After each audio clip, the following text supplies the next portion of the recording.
మంగళవారము నాడు వచ్చింది. ఈ చంద్రగ్రహణం మన భారతదేశమంతా కనిపిస్తుంది. కాబట్టి ప్రతి ఒక్కరు కూడా నియమ నిష్ఠాలు పాటించాలి. మరి ఎటువంటి నియమాలు పాటించాలి అని అంటే, మీరు 12 గంటల లోపే ప్రొద్దున్నే తినేసి ఉండాలి. అది టిఫిన్ అయినా సరే, భోజనమైనా సరే, ఏదైనా సరే తినేసి ఉండాలి. తరువాత తినకూడదు. ఎందుకు అని అంటే, మధ్యాహ్నం 3 గంటల నుండి గ్రహణం అనేటటువంటిది ప్రారంభమవ్వబోతుంది. ఎప్పటి వరకు ఉంటుంది? సాయంత్రం 7 గంటల వరకు ఉండబోతుంది. కానీ మన భారతదేశంలో మాత్రం ఎప్పుడు కనిపిస్తుంది అని అంటే, 6 గంటల నుండి, సాయంత్రం 6 గంటల నుండి 7 గంటల వరకు ఈ యొక్క వ్యవధిలోనే ఉంటుంది. 1 గంట సేపు మాత్రమే మన భారతదేశంలో కనిపిస్తుంది.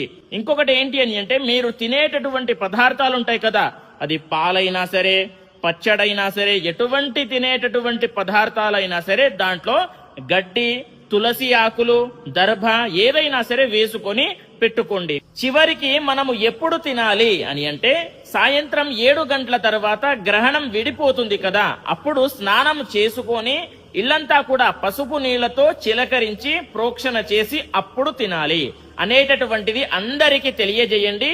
స్వస్తి, సర్వే జనాః సుఖినో భవంతు.